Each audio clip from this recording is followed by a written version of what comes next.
Hello guys, welcome back to new video. Guys, आज की जो ये हमारी दूसरी वीडियो होने वाली है, यानी कि पर्यावरणीय शिक्षा की जो है दूसरी क्लास होने वाली है। बीएड सेकेंड सेमेस्टर की क्लास हम लोगों ने स्टार्ट कर दी है कल से। कल हम लोगों ने पर्यावरणीय शिक्षा के 100 क्वेश्चन देखे हैं, यानी कि प्रीवियस ईयर पेपर को हम लोगों ने कल सॉल्व किया है। 2022 जुलाई 2022 का जो प्रीवियस ईयर का पेपर था उसको हम लोगों ने सॉल्व किया है छत्रपति साहू जी महाराज यूनिवर्सिटी का। आज जो है ये सेकेंड वीडियो है, इसमें जो है हम लोग पर्यावरण के जो है लगभग 50 के ऊपर क्वेश्चनों को हम लोग इस वीडियो में जो है सॉल्व करने वाले हैं। तो आप लोग वीडियो के अंत तक जरूर बने रहे। कल के वीडियो थोड़ा लंबा हो गया था, उसमें डिस्कशन थोड़ा ज़्यादा कर रहे थे। आज हम लोग थोड़ा जल्दी क्वेश्चन करेंगे और 50 से भी ज़्यादा क्वेश्चन, ताकि जो है कम समय में ज़्यादा से ज़्यादा क्वेश्चनों को जो है हम लोग एक वीडियो में जो है सॉल्व कर सकें। तो अगर अभी तक आप लोगों ने बीएड सेकेंड सेमेस्टर की क्लासेज जो है मैंने दो क्लासेस करवा दिया है। एक पर्यावरण के जो है previous year question paper solve करवा दिया है, एक तकनीकी परिपेक्ष का जो है प्रीवियस ईयर क्वेश्चन पेपर जो है सॉल्व करवा दिया है। दोनों वीडियो जाकर जो है बीएड सेकेंड सेमेस्टर क्लासेस के नाम से एक प्लेलिस्ट बनी है, उसी प्लेलिस्ट में बीएड सेकेंड सेमेस्टर की सारी क्लासेज आप लोगों को मिल जाएंगी।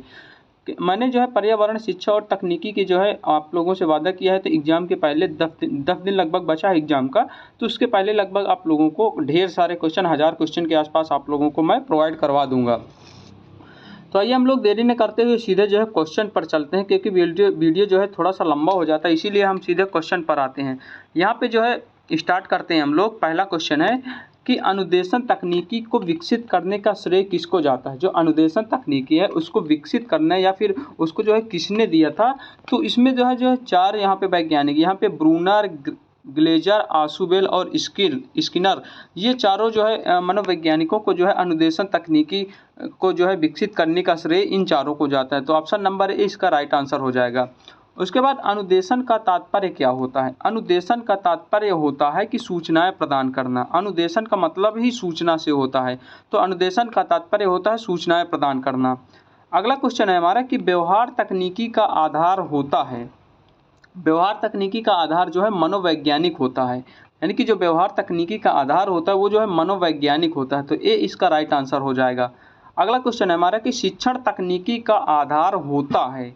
शिक्षण तकनीकी का आधार जो है वैज्ञानिक भी होता है, मनोवैज्ञानिक भी होता है, समाजशास्त्री भी होता है, यानी कि उपर्युक्त सभी ये सभी जो है होते हैं, तो ऑप्शन नंबर डी इसका राइट आंसर हो जाएगा।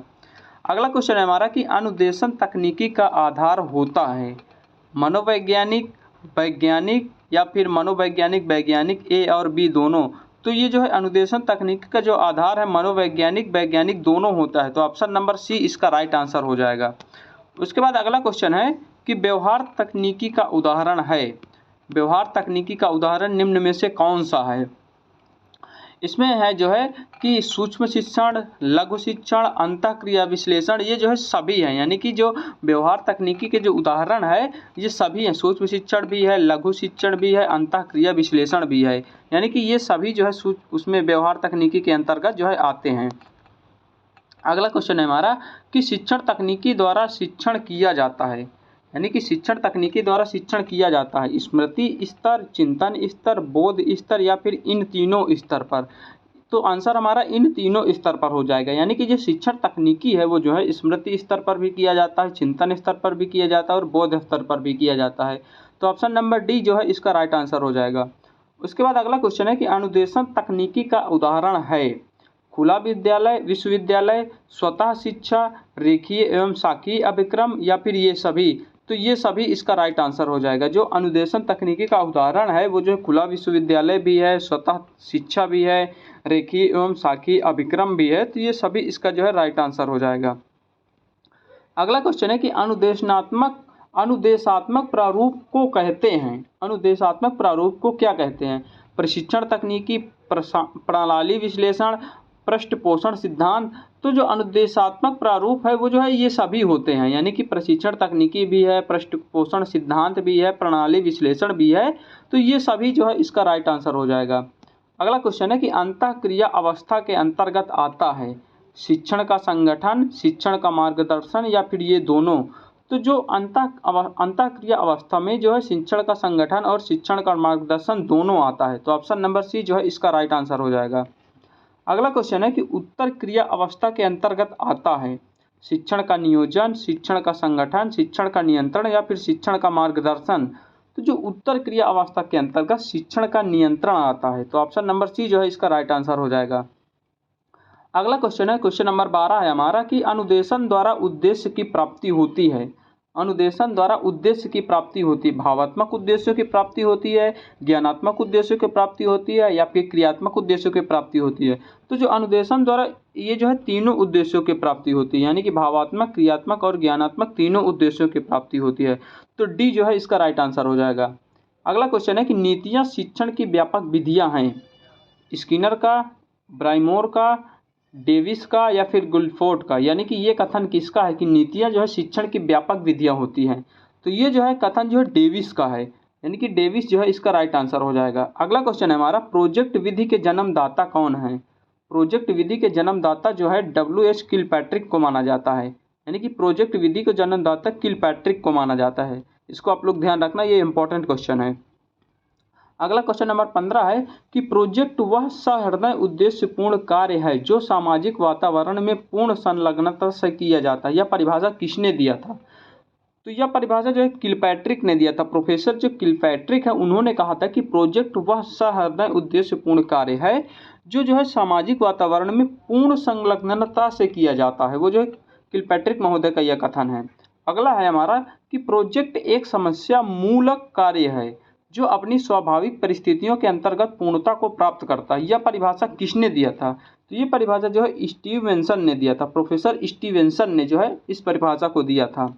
अगला क्वेश्चन है कि किलपैट्रिक महोदय ने प्रोजेक्ट के कितने प्रकार बताए हैं। तो किलपैट्रिक ने प्रोजेक्ट के जो है 4 प्रकार बताए हैं। तो आंसर जो है 4 मतलब सी नंबर हो जाएगा, 4 प्रकार बताए हैं। अगला क्वेश्चन है कि प्रोजेक्ट पद्धति का पहला पद होता है। प्रोजेक्ट पद्धति का पहला पद जो है परिस्थिति का निर्माण होता है, यानी कि प्रोजेक्ट पद्धति का जो हमारा पहला पद होता है सबसे पहले हम लोग परिस्थिति का निर्माण करते हैं। तो डी जो है इसका राइट आंसर हो जाएगा। अगला क्वेश्चन है प्रोजेक्ट पद्धति में विशेषता होती है। प्रोजेक्ट पद्धति में विशेषता होती है मनोवैज्ञानिक विधि, स्वयं करके सीखने पर आधारित, ज्ञान पर आधारित या फिर ये सभी। तो प्रोजेक्ट पद्धति की जो ये तीनों विशेषताएं होती हैं। मनोवैज्ञानिक विधि भी होते हैं, स्वयं करके सीखने पर आधारित भी होती है और ज्ञान प्राप्त ज्ञान अस्थायी भी होती है। तो ये सभी जो है इसका राइट आंसर हो जाएगा, यानी कि डी जो है इसका राइट आंसर हो जाएगा। अगला क्वेश्चन है कि J.S. ब्रूनर ने विकसित किया था। J.S. ब्रूनर ने जो है क्या विकसित किया था। संवेदनशील प्रशिक्षण, खोज व्यूह रचना, भूमिका निर्वाह व्यूह रचना या फिर इनमें से कोई नहीं। तो J.S. ब्रूनर ने जो है खोज व्यूह रचना को जो है विकसित किया। तो ऑप्शन नंबर बी जो है इसका राइट आंसर हो जाएगा। अगला क्वेश्चन है कि प्रोजेक्ट विधि का सिद्धांत है। प्रोजेक्ट विधि का सिद्धांत जो है सामाजिक विकास, स्वतंत्रता, सउद्देश्य जो है ये सभी, यानी कि ये तीनों हैं प्रोजेक्ट विधि के सिद्धांत। तो ऑप्शन नंबर डी जो है इसका राइट आंसर हो जाएगा। अगला क्वेश्चन है कि केंद्र स्तर पर शैक्षिक तकनीकी की सर्वोच्च संस्था है। जो केंद्र स्तर पर जो शैक्षिक तकनीकी की जो सर्वोच्च संस्था है वो जो है किसको मानते हैं। तो केंद्र स्तर पर जो है CIET को मानते हैं। CIET को जो है केंद्र स्तर पर शैक्षिक तकनीकी की सर्वोच्च संस्था मानते हैं। ठीक है, जिला स्तर पर डाइट को मानते हैं, इसको तो आप लोगों को पता ही है। केंद्र स्तर पर CIET को मानते हैं। अगला क्वेश्चन है हमारा कि बहुइंद्रिय अनुदेशन का विचार प्रतिपादित किया है। जो बहुइंद्रिय अनुदेशन का विचार है उसको जो है किसने प्रतिपादित किया है। तो एडगर डेल ने प्रतिपादित किया है। ऑप्शन नंबर ए इसका राइट आंसर हो जाएगा। एडगर डेल ने जो है बहुइंद्रिय अनुदेशन का विचार जो है प्रतिपादित किया है।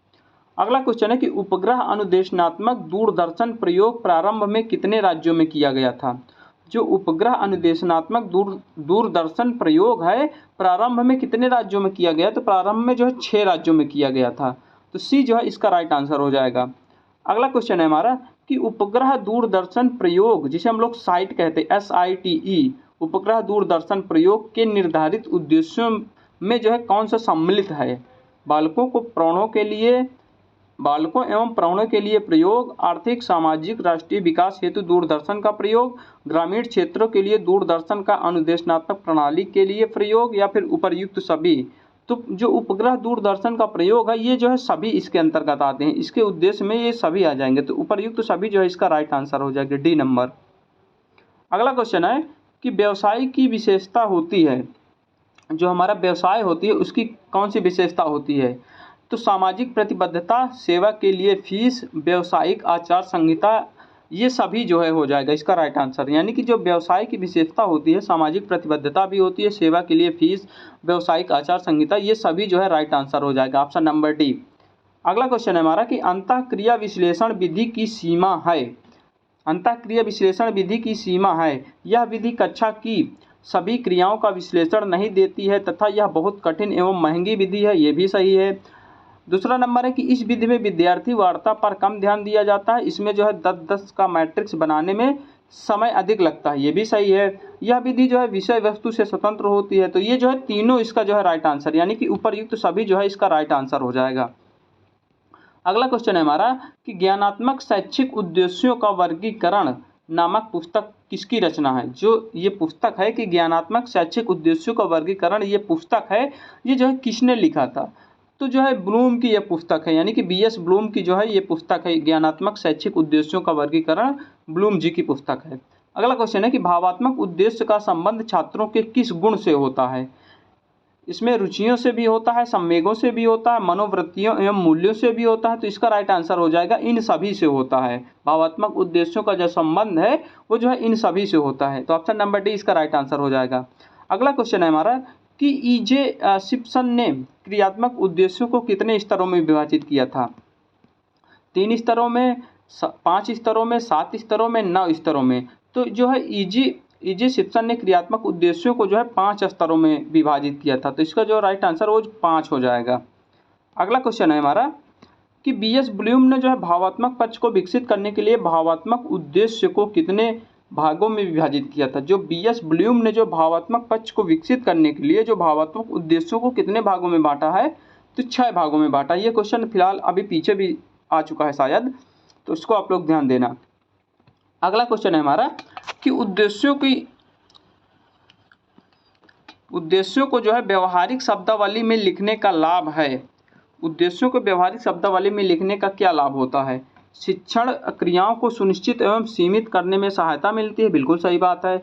शिक्षण व्यूह रचना के चयन में, दृश्य सामग्रियों के चयन में सहायता मिलती है, बिल्कुल सही है। परीक्षण के लिए प्रश्नों के चयन में सहायता मिलती है, बिल्कुल सही है। तो यानी कि इसका राइट आंसर उपर्युक्त सभी हो जाएगा, यानी कि ये तीनों सही हैं। तो उपर्युक्त सभी जो है इसका राइट आंसर हो जाए। अगला क्वेश्चन है हमारा कि कार्य विश्लेषण का प्रकार नहीं है। इनमें से कौन सा जो है कार्य विश्लेषण का प्रकार नहीं है। अधिगम विश्लेषण, पाठ्यवस्तु विश्लेषण, क्रिया विश्लेषण या फिर कौशल विश्लेषण। तो कार्य विश्लेषण का प्रकार जो है अधिगम विश्लेषण इनमें से नहीं है। तो अधिगम विश्लेषण इसका राइट आंसर हो जाएगा। अगला नंबर है कि विचार गोष्ठी प्रविधि का गुण नहीं है। विचार गोष्ठी प्रविधि का गुण इसमें से कौन सा नहीं है। तो इसमें प्रजातांत्रिक मूल्यों के विकास की अवहेलना जो है विचार गोष्ठी की प्रविधि का गुण नहीं है। तो सी जो है इसका राइट आंसर हो जाएगा। अगला क्वेश्चन है हमारा कि विचार गोष्ठी, यहाँ पे विचार गोष्ठी प्रविधि की सीमा है। विचार गोष्ठी जो प्रविधि है उसकी कौन कौन सीमा यहाँ पे बताई गई है, तो इनमें से कौन सी है। तो किसी विषय में सभी प्रकरणों के लिए सेमिनार का आयोजन नहीं किया जा सकता है।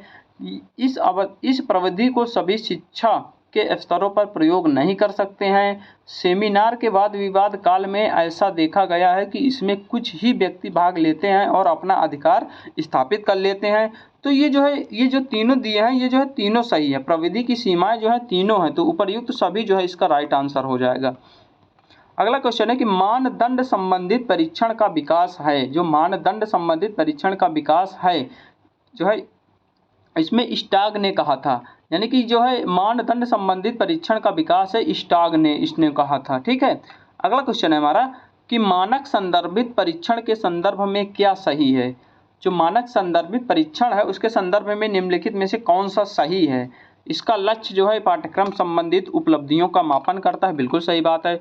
छात्रों की उपलब्धि स्तर का मूल्यांकन समूह में स्तरीय या फिर मानक के रूप में किया जाता है, बिल्कुल सही बात है। इस प्रकार के परीक्षण में संपूर्ण पाठ्यवस्तु पर प्रश्न जो है सम्मिलित किए जाते हैं, बिल्कुल सही बात है। तो ये जो है सभी सही है। तो उपर्युक्त सभी जो है इसका राइट आंसर हो जाएगा। अगला क्वेश्चन है कि मानदंड संदर्भित परीक्षण के संदर्भ में क्या सही है। इसमें जो है अधिगम शिक्षण के उद्देश्यों की प्राप्ति के संदर्भ में विशिष्ट प्राप्त होती है, यही जो है सही हो जाएगा, इसका राइट आंसर हो जाएगा। ठीक है। अगला क्वेश्चन है हमारा कि मानदंड परीक्षण के संदर्भ में क्या सही नहीं है। यहाँ पे नहीं है पूछा, ध्यान देना। ठीक है कि मानदंड परीक्षण के संदर्भ में क्या सही नहीं है। तो इसके प्रयोग से यह पता चलता है कि छात्रों के उत्तरों के अंकन में विदित होता है कि छात्रों के उद्देश्यों की प्राप्ति में कितनी सफलता अर्जित होती है। ये तो सही बात है। इसके परिणाम छात्र की अपेक्षा शिक्षण के अधिक उपयोगी होते हैं, ये भी सही बात है।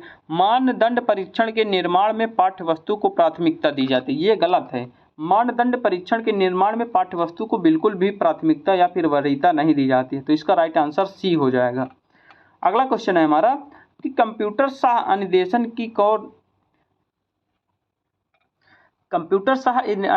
की जो है कौन सी सीमा नहीं है। इसमें जो है दिया हुआ है कि कंप्यूटर सह अनुदेशन छात्रों को भाषा का ज्ञान दे सकती है, बिल्कुल गलत बात है। ये जो है कंप्यूटर सह अनुदेशन छात्रों को भाषा का ज्ञान बिल्कुल भी नहीं दे सकती, तो यही जो है हमारा राइट आंसर हो जाएगा, ए नंबर। अगला नंबर है कि शैक्षिक तकनीकी केंद्र की स्थापना कब हुई थी। तो शैक्षिक तकनीकी केंद्र की स्थापना 1973 में हुई थी, तो 1973 इसका राइट आंसर हो जाएगा। अगला है शैक्षिक तकनीकी का घटक है, इनमें से जो है कौन सा शैक्षिक तकनीकी का घटक है। तो अदा भी है, प्रक्रिया भी है, प्रदा भी है, तो ये सभी जो है हो जाएगा, यानी शैक्षिक तकनीकी घटक ये जो है सभी हो जाएंगे। अदा भी है, प्रदा भी है, प्रक्रिया भी है, तो ये सभी जो है इसका राइट आंसर हो जाएगा। शैक्षिक तकनीकी की विशेषता है, इसका संबंध अदा, प्रदा तथा प्रक्रिया से होता है, बिल्कुल सही बात है। इससे जो है शिक्षण एवं प्रशिक्षण में वैज्ञानिक ज्ञान का प्रयोग किया जाता है, बिल्कुल सही बात है। इसमें जो है शिक्षा के लक्ष्यों की प्राप्ति के लिए अधिगम दशाओं का संगठन शामिल होता है, बिल्कुल सही बात है। तो शैक्षिक तकनीकी की विशेषता ये सभी हो जाएगा, यानी कि ये सभी ऑप्शन नंबर डी जो है इसका राइट आंसर हो जाएगा। अगला क्वेश्चन है क्वेश्चन नंबर 44।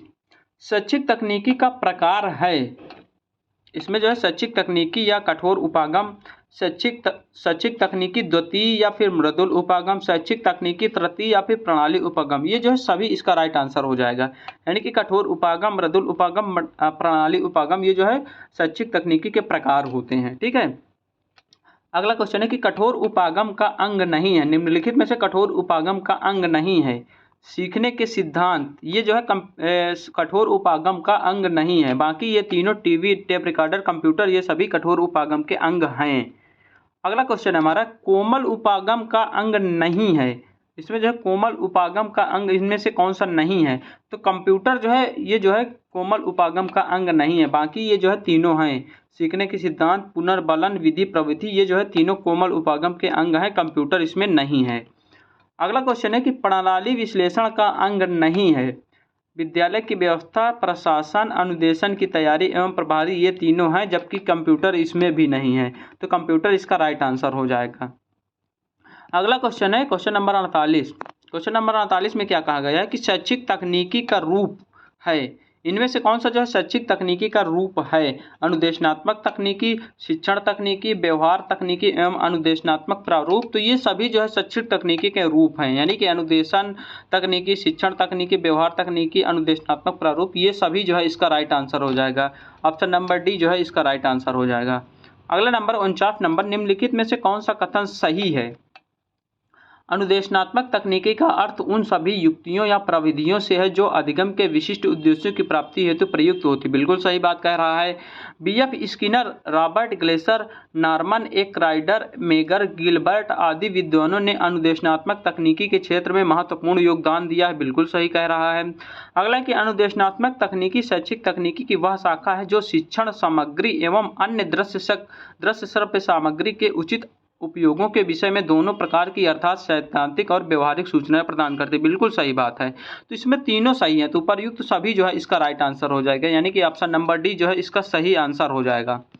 अगला क्वेश्चन है हमारा कि किसने कहा है कि शिक्षण तकनीकी दर्शन शास्त्री, समाजशास्त्री, वैज्ञानिक ज्ञान का शिक्षण में अनुप्रयोग है जिससे कुछ विशिष्ट अधिगम जो है उद्देश्य प्राप्त किए जा सकते। ये जो है R.A. शर्मा का कथन है, R.A. शर्मा ने कहा था, तो R.A. शर्मा इसका राइट आंसर हो जाएगा। अगला क्वेश्चन है कि ये जो है यहाँ तक 50 क्वेश्चन हो गए, लेकिन यहाँ पे थोड़ा सा और बचे हैं 20 क्वेश्चन, उसको भी जल्दी से हम लोग देख लेते हैं। एक यूनिट जो है आप लोगों को खत्म हो जाएगा, क्योंकि 73-74 के आसपास क्वेश्चन है, तो जल्दी से हम लोग देख लेते हैं, क्योंकि आप लोगों का पेपर जो है बहुत ही जल्दी है, तो जितना ज़्यादा से ज़्यादा हम लोग क्वेश्चन को सॉल्व कर लेंगे उतना हम लोगों को फायदा होगा। तो जल्दी से हम लोग 20 क्वेश्चन और देख लेते हैं। शिक्षण तकनीकी के क्षेत्र में महत्वपूर्ण योगदान दिया है। तो इनमें से किसने जो है शिक्षण के क्षेत्र में जो है महत्वपूर्ण योगदान दिया है? तो IA डेविस ने, गेज और गैने, ब्रूनर एवं ग्लेसर, तो ये सभी जो है शिक्षण तकनीकी के क्षेत्र में बहुत ज़्यादा योगदान दिया है। तो ये सभी जो है इसका राइट आंसर हो जाएगा। अगला है हमारा कि शिक्षण तकनीकी का विषय क्षेत्र है। इनमें से जो है कौन सा शिक्षण तकनीकी का विषय क्षेत्र है? शिक्षण नियोजन भी है, शिक्षण व्यवस्था भी है, शिक्षण का अग्रसर एवं नियंत्रण भी है। तो ये सभी जो है इसका राइट आंसर हो जाएगा। शिक्षण तकनीकी के विषय ये सभी हैं। अगला है कि व्यवहारिक तकनीकी विशेषता है, यह जो है व्यक्तिगत भिन्नताओं पर आधारित नहीं होती है।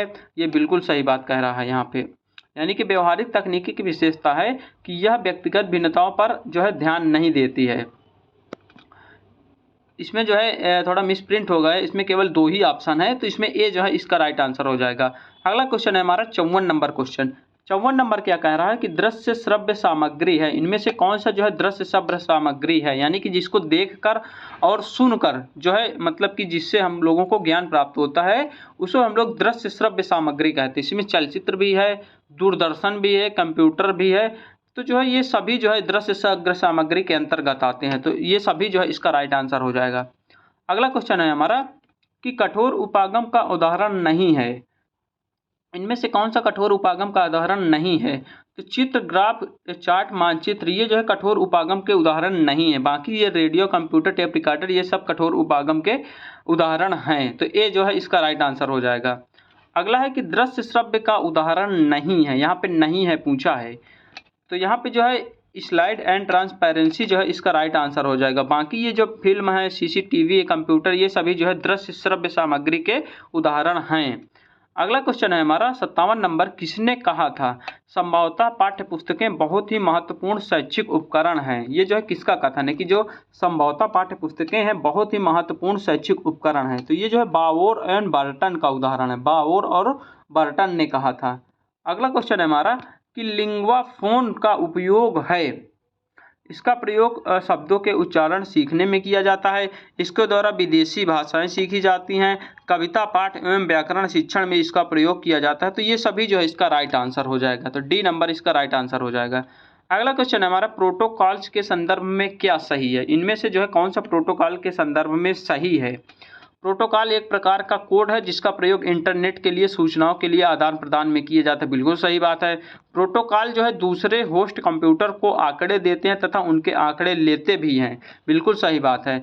इंटरनेट से जुड़े कंप्यूटर को होस्ट कहते हैं। होस्ट विशेष प्रकार के प्रोग्राम चलते हैं जिसे प्रोटोकॉल्स कहा जाता है। बिल्कुल सही बात है। तो उपर्युक्त सभी जो है इसका राइट आंसर हो जाएगा। अगला क्वेश्चन है हमारा 60 नंबर, ई कॉमर्स के संदर्भ में क्या सही है? यानी कि ई कॉमर्स के संदर्भ में क्या सही है? ई कॉमर्स इलेक्ट्रॉनिक कॉमर्स का संक्षिप्त रूप है जिसे इंटरनेट द्वारा उद्योग, व्यापार, वाणिज्य के क्षेत्र में प्रदान की गई सेवाओं सुविधाओं के लिए प्रयोग में लाया जाता है। बिल्कुल सही बात है। अगला है कि ई कॉमर्स के अंतर्गत आंकड़ों को बदलने, स्थानांतरित करने की सुविधा होती है। बिल्कुल सही बात है। एटीएम ई कॉमर्स का अंग है जिसे ऑटोमेटिक टेलर मशीन कहा जाता है। बिल्कुल सही बात है। तो उपर्युक्त सभी जो है इसका भी राइट आंसर हो जाएगा। अगला क्वेश्चन है कि उद्देश्यों को व्यवहारिक रूप में लिखने की विधि क्या कहलाती है? उद्देश्यों की जो व्यवहारिक रूप में लिखने की विधि जो है रॉबर्ट मेगर विधि, RCEM या मिलर या फिर ग्रीन लुंड विधि या फिर ये सभी, तो ये सभी जो है इसका राइट आंसर हो जाएगा। अगला क्वेश्चन है कि पृष्ठ पोषण के संदर्भ में क्या सही है?